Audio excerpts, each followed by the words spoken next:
Hi, I'm Angie Austin with Oil and Gas 360, and we are here at EnerCom's 2017 Oil and Gas Conference right here in Denver, Colorado.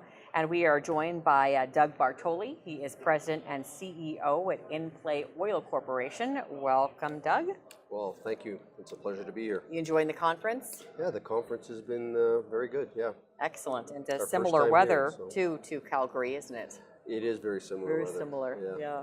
No smoke here though right now. Oh, yeah.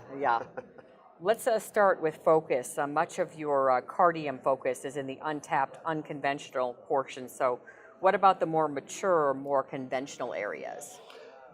Yeah, so we are actually doing a little bit in both the mature areas and in the unconventional areas outside of water floods. In fact, the majority of our first wells through the end of last year and into this year were in the water flooded zone in the Pembina area. But we were really targeting with horizontal multi-well fracs the deeper zone, the deeper portion of the reservoir that we believe has not been affected with water flood since the pool started in the 50s and 60s. So with that, we were going down another 40, 50 feet, drilling horizontals in the tighter sands in those conventional pools. And there's still more water flood work to be done in those conventional type pools for the remainder of the life of these wells. But in general, we're doing both. We shifted some of our capital towards the unconventional side and specifically into Williston Green area for the second half of the year, and potentially to some of the more unconventional Cardium on the west side, the West Pembina side, going into next year as well. So we're working diligently at both the conventional and unconventional side. Excellent. All right, let's talk a little bit about the East Basin Duvernay. What's the potential there? So the East Basin Duvernay is a very interesting play. It's currently the pretty much the most talked about play, light oil play in Western Canada right now. Recent land sales have really ramped up in prices. You've had other people get in. It's mostly held by some private companies right now, but you're starting to see some more public companies move into the play. It's in the very early stages of the play. There's companies out there that are 160,000 barrels with smaller land positions than us that are talking about this play. So it has huge potential to us as we go down into the years. It'll take a few years to delineate and prove it up, but to put an exact pin in the amount of recoverable reserves is very tough right now.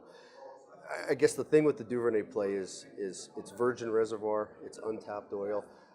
Any shale play in North America typically starts out with high costs, lower recoveries, lower IPs, but I'm a big fan of technology, being able to open up these plays and develop these plays, and I believe that the cost will come down, the IPs and the ultimate reserves will start creeping up and continue to make this play more economic in many years to come. So it's an interesting play, and we're very pleased to be involved in it.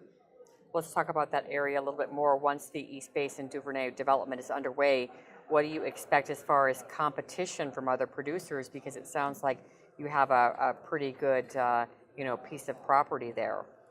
So I think the competition is early in gaining the land. I think once the land is gained, I believe there's a lot less competition.